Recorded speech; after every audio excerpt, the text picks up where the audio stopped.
February is a month that we associate with our hearts and with Family Day.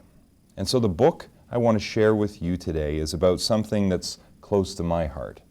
This book is about an indigenous girl named Shi-shi-etko.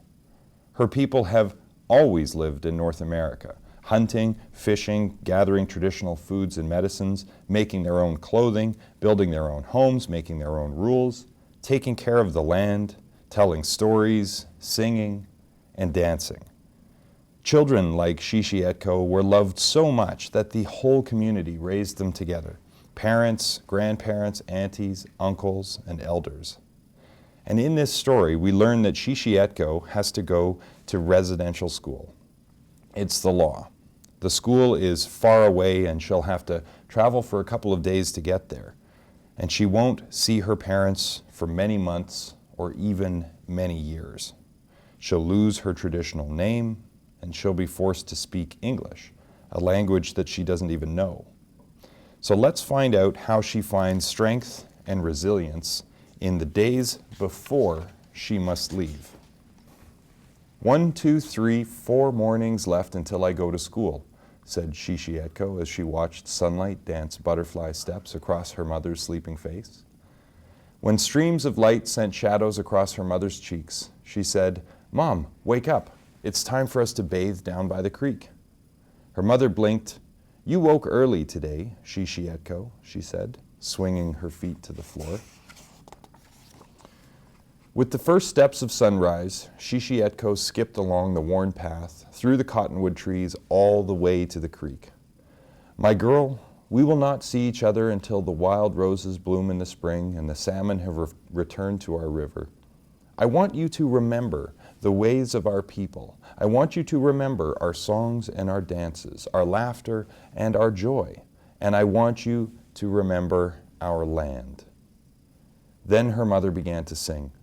Her voice traveled from tree to tree, flowing through the valley, caught by the wind, carried on the wings of eagles in flight.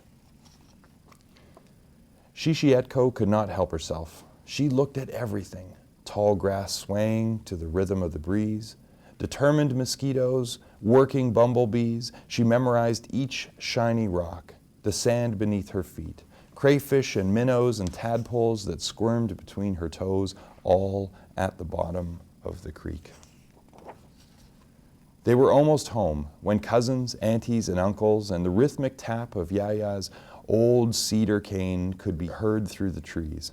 "Mother, Father, they're here!" Shi-shi-etko ran to greet her family. Sunlight, wood smoke, and scents of barbecued sockeye salmon filled the air. Dishes clattered, footsteps pitter-pattered, and laughter echoed from tree to tree. Afterwards, in the late-night silence, tucked safely under Yaya's patchwork quilt, Shi-shi-etko counted her fingers. "There are only 1, 2, 3 more sleeps until I go to school." In the morning when Shi-shi-etko woke, the sky was changing, navy to brilliant blue. She lay listening to the cool autumn breeze sing morning songs, soft drum heart beats. "Let's take the canoe out on the lake," she said to her father. Hand in hand, they walked along the creek all the way to the lake. "My girl, these are the things you must always remember," he said, gesturing to the trees, mountains, and water around them. And together, they picked up the canoe and carried it to the water's edge. With yellow cedar paddles, they strolled across smooth water. Reach, dip, pull back. Reach, dip, pull back. The only sounds they heard were the whistling birds and their paddles breaking the surface of the lake, surrounding them with ripples. Circle on, circle. Her father sang the paddle song that her grandfather used to sing. His voice traveled across the water, a chant that kept their pace. Shi-shi-etko could not help herself. She looked at everything. She tasted the rain that fell on her face. She listened as the water washed every rocky beach.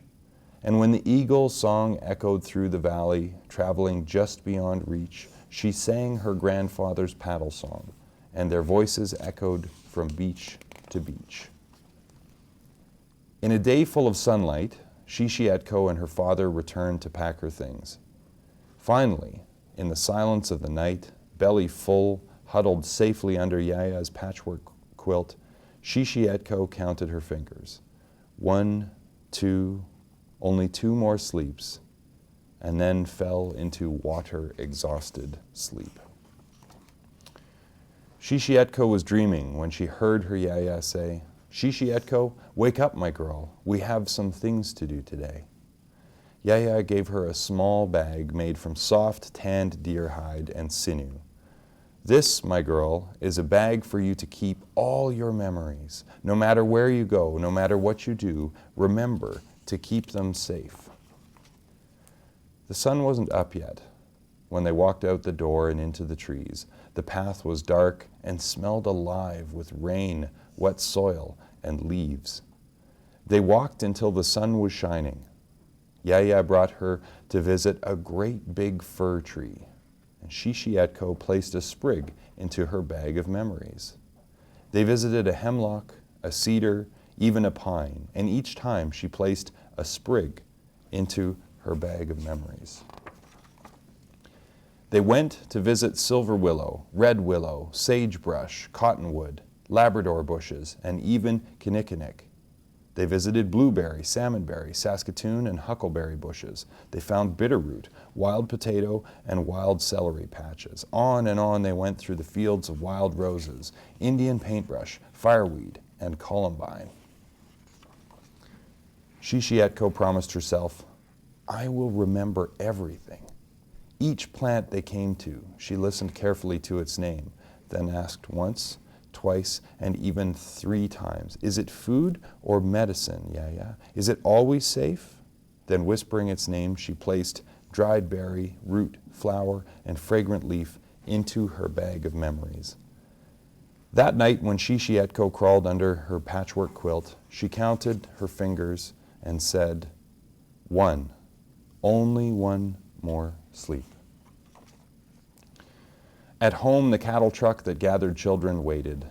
Shi-shi-etko picked up her bag of memories, a pinch of tobacco for offering, and then went out the back door to her favorite place beneath a great big fir tree.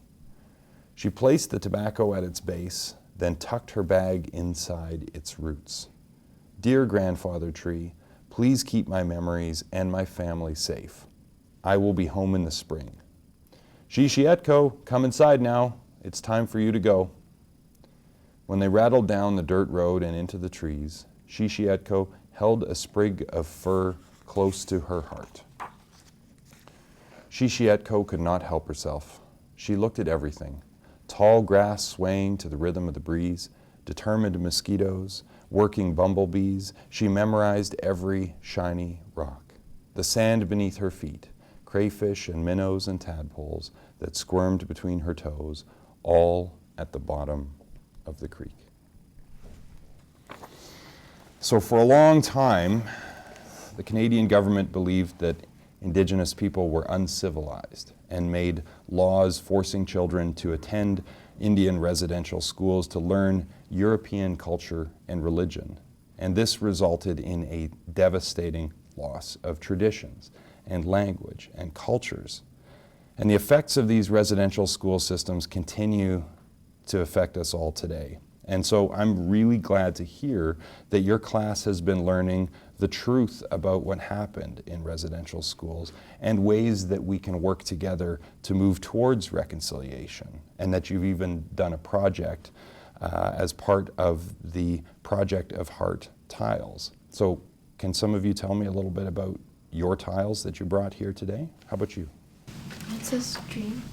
Dream? Yeah, it means like to dream what you want for the future. Nice. Mine says don't give up, for encouraging people that were in residential school or that are to not give up. Right on. Mine says hope, for all the hope they had. Fantastic. That's beautiful. Thanks for being a part of that. Those tiles that you carry with you will serve as a reminder of the important work that all Canadians are doing together, Indigenous and non-Indigenous alike. And I have to tell you, proud of you guys. Proud to live in a city of reconciliation. So keep it up.